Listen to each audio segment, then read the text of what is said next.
After a car crash, most people immediately think about physical injuries, medical bills, and property damage. But what about the emotional toll? Many victims of accidents don't just suffer broken bones or whiplash. They also struggle with ongoing anxiety, depression, or even post-traumatic stress. That raises an important question. Can you sue for emotional distress after a crash?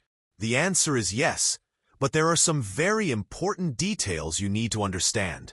In this video, we're going to break down when emotional distress claims are possible, how they work, what you need to prove, and how much compensation you might be able to receive. First, let's define what emotional distress actually means in a legal sense.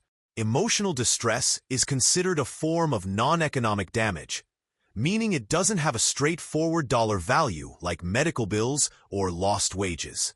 Instead, it refers to the psychological suffering you experience as a result of an accident. This can include fear, anxiety, depression, post-traumatic stress disorder, insomnia, nightmares, or a general loss of enjoyment in life. Now, can you actually sue for this kind of damage? The short answer is yes, but it depends on the circumstances of your crash, your state's laws, and whether you have the right evidence to support your claim. Let's start with the most common situation, when you've suffered a physical injury in a crash. If you're physically injured, emotional distress damages are much easier to claim. This is because courts and insurance companies recognize that trauma often goes hand in hand with physical harm. For example, if you broke a leg in a car accident, you may also experience depression from being unable to walk or anxiety about driving again. These types of emotional struggles are directly tied to your physical injuries, making your claim stronger. But what if you weren't physically injured? This is where things get more complicated. In some states, you can still sue for emotional distress even if you weren't physically harmed. However, there are usually stricter rules in place. One of these rules is called the Zone of Danger Rule. Under this standard, you may be able to recover damages if you were in immediate risk of physical harm, even if you escaped without injury. For example, if a car nearly hit you head-on and you narrowly avoided a crash, the sheer terror of the experience might still qualify as emotional distress. Another exception is the bystander rule.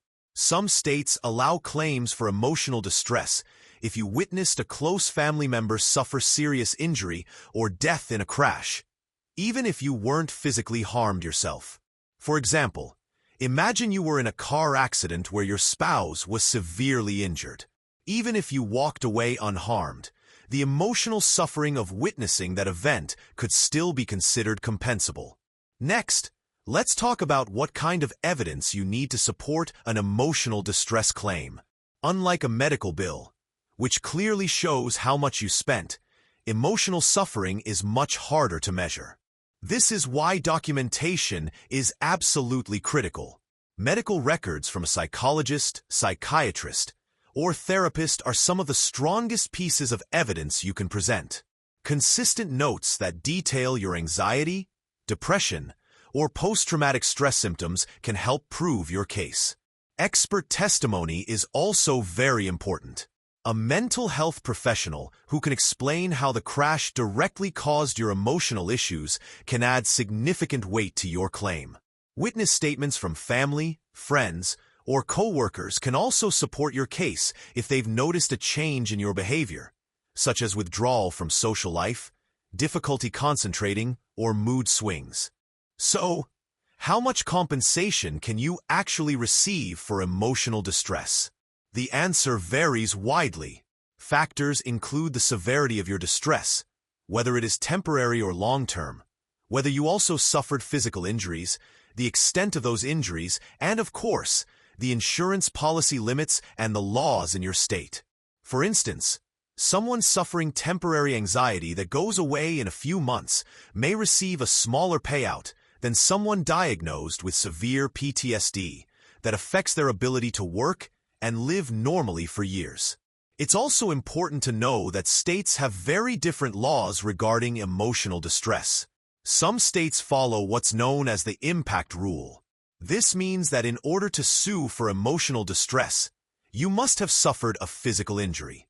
Without that physical injury, your case will almost certainly be dismissed. Other states follow the zone of danger rule, meaning you can recover damages if you were at immediate risk of harm. Finally, some states allow what's called bystander recovery, where you can claim emotional distress if you witnessed a close relative being injured or killed, even if you were not physically harmed yourself. These differences mean that your ability to sue for emotional distress depends heavily on where you live. For example, if you're in a state with the impact rule, you'll likely need to show that you were physically injured in the crash. If you're in a zone of danger state, you may have more flexibility, but you'll still need strong evidence to back up your claim. Another thing to consider is how emotional distress is calculated. Since it doesn't have a direct dollar amount, attorneys and insurance companies often use a multiplier method. This involves taking your economic damages, like medical bills and lost wages, and multiplying them by a number based on the severity of your suffering. For example, if your medical bills total $10,000 and the multiplier is 3, your emotional distress damages might be valued at $30,000. In other cases, a per diem method might be used, where a daily rate is assigned to your suffering for as long as your recovery lasts. So, what should you do if you're experiencing emotional distress after a crash? The first step is to seek professional help. Not only is this important for your health and recovery, but it also establishes documentation of your suffering. Second, keep a journal of your symptoms, writing down how your life has been affected. Whether that's trouble sleeping, panic attacks, or avoiding driving, can provide valuable evidence. Third, consult an attorney who specializes in personal injury law. Since these cases can be complex and depend heavily on state law, having an experienced lawyer guide you is critical. In summary, yes, you can sue for emotional distress after a crash, but the success of your case will depend on the laws in your state, whether you suffered a physical injury, and how well you can prove your emotional suffering through documentation and testimony. Emotional distress is real and valid, and courts recognize the lasting impact it can have on victims. If you've been through a traumatic accident, it's important to know that compensation is not just for your physical injuries, but also for the mental and emotional toll it leaves behind. Now that you understand the basics, you'll be better prepared to talk to a lawyer, gather the right evidence, and protect your rights after a crash.